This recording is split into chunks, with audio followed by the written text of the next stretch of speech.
Hello, I just wanted to give a little update on my shrimp. Um, so I guess there's a cleaner shrimp. It's doing very well. It actually moved to this side of the tank since I've really been feeding mainly here and I haven't really target fed it much. Plus, without as many fish, food just kind of gets eaten quickly when I feed as little as I do now. So not a lot hits the bottom for the shrimp as much anymore, so they all learn to kind of skim the top for it. So yeah, the cleaner shrimp's doing very well. It's been molting normally, it's growing fine, and overall it looks good. It learned to eat over here, so it's doing well. As for peppermint shrimp, one over here, one over there. Let's see if I can find the other two. I think I see one. Is there one back here? Oh yeah, there's one right over here. And I thought I saw another one right over here. Let me double check. I think it went behind the rock, but yeah, it was. So all my shrimp are still alive. They're all still doing well.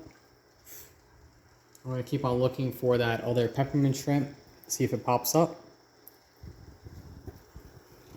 Overall, the peppermint shrimp have generally stayed around this one cave because this cave is kind of like the dark zone on this side of the tank. And the cleaner shrimp has generally, whenever it's not sitting over here eating or hiding around this cave, it goes back to its usual spot up over there or hiding in that cave. I think this peppermint shrimp is the only one that doesn't hide with the others. It does whenever I feed, and then afterwards if they get spooked or something, they all go to that one corner.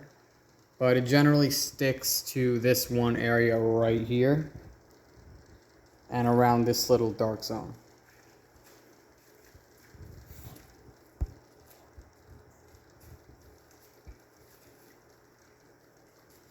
They actually have eaten all my Aiptasia. Oh, actually, is that one of the... Yep, right over here. There's the other peppermint shrimp.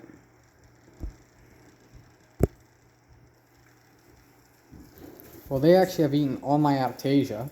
There's not a single Aiptasia anemone left in the tank, so that's pretty good. But the hair algae obviously is still a problem, along with velvet. Of course, the wrasse survived that, but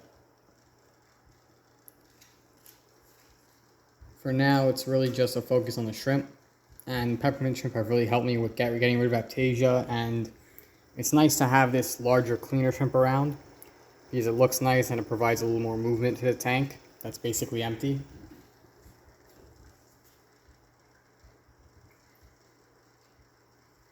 So essentially, overall, all the shrimp are doing pretty well. Now for the other part of the discussion. How I'm now down to just one fish. So velvet hit this tank very hard. And essentially, well, now I'm down to one fish. Started off just annoying the tanks a little bit. And that lasted for a few weeks where like no one was really dying, but then all of a sudden, boom. I lost all of the... Well, the tangs... It wasn't really just the yellow tang going first. It was a cold tang dying first, and then a day or two later, the clowns went, and then so forth. The yellow tang actually survived a lot longer than I thought it would, which is pretty weird for a yellow tang around velvet. It lasted until, I believe, the 6th or 7th day of deaths. And then after a 1 week period, I was down to basically just a few chromis and this yellow wrasse. The chromis didn't really last much longer, and then now I'm just down to the wrasse, which has been around for a few weeks now, of just it by itself on the shrimp. So during that period of not really having any fish but the wrasse, I added in the peppermint shrimp, thinking I could at least take advantage of trying to take out Aiptasia during this time. While the... Where'd this one go? Oh, he's back over here, so... Okay, well, I'll find that a peppermint shrimp to focus on. Let's see. I'll go back here. So essentially, I thought while I'm only going to be having one fish for a while because of how velvet works, and the period of having no fish, but of course it's very tough to catch out this fish, so I'll be basically keeping this fish on its own, except maybe 1 or 2 tester fish in the future. But essentially I thought peppermint shrimp could get rid of Aiptasia. Let me try a few. I got 4 from my uncle, and essentially they cleared out everything. It took them a few days, and then out of nowhere I basically realized, oh, there's no more Aiptasia. They even got rid of this one big one I had right up over here. Oh, speaking of which, back there is a Mexican turbo snail. I still have all 3 of those, so those are all doing well still.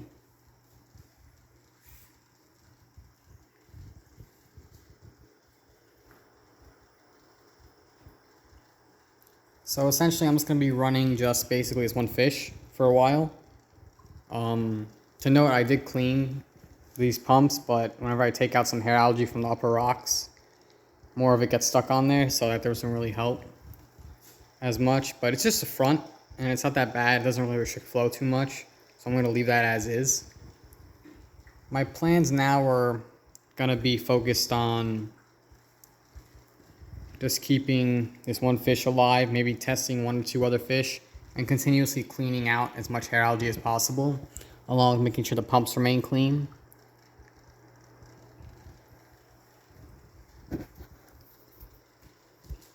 I also tried 2 separate urchins. The one blue tuxedo urchin, which has died, and that's basically this empty shell I left in there because there's really nothing in it anymore. And then the pink cushion urchin, which was basically just died within a few days of me adding it. Tank's basically a coral graveyard with 2 urchins lying around, a lot of snail shells and such. Because inverts really have not done well as of late. And fish got wiped out pretty quickly by velvet.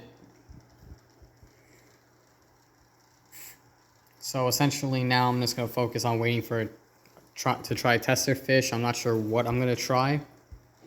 I would think a damsel or a small goby might have the best chance, if not another wrasse. But I don't think I would want to just add a single wrasse to this tank, even though it's probably big enough for 2. I don't think this one would take out another, because I never seen it get aggressive when I was keeping fairy wrasses with it.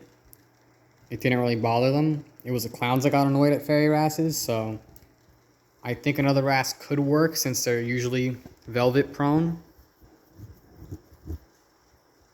But that's going to be a different issue. I'm going to focus probably on a small damsel or a goby, because that's the type of fish that would probably be the best tester and do the best under these conditions, along with price.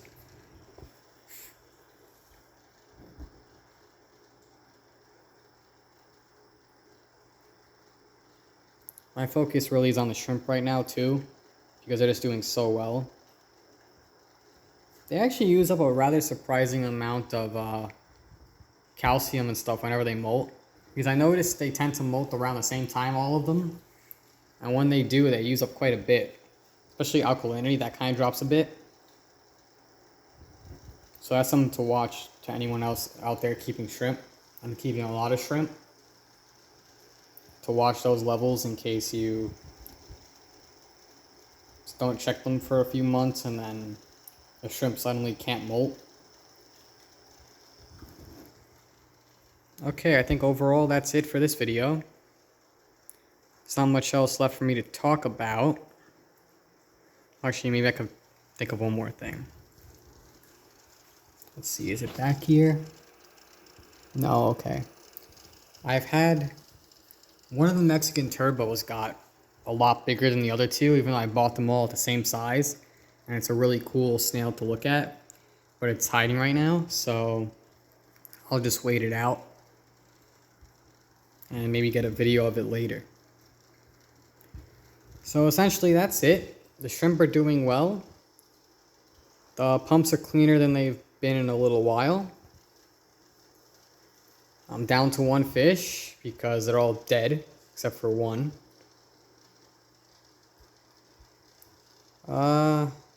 It's been a good learning experience. I'll use that as the focus, because I learned essentially that even though it was fine with that many fish for a while, I guess it was too crowded for a disease to hit. And once a disease hit, it was basically over pretty quickly. There wasn't much I could really do once the disease hit. But I'm really happy I had this wrasse, because otherwise I would have no fish right now in this tank, because it's immune.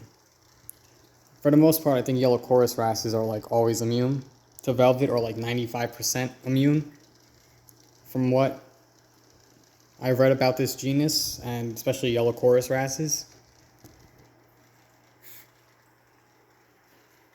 So essentially that's it. That's where I'm at. See everybody on the next video.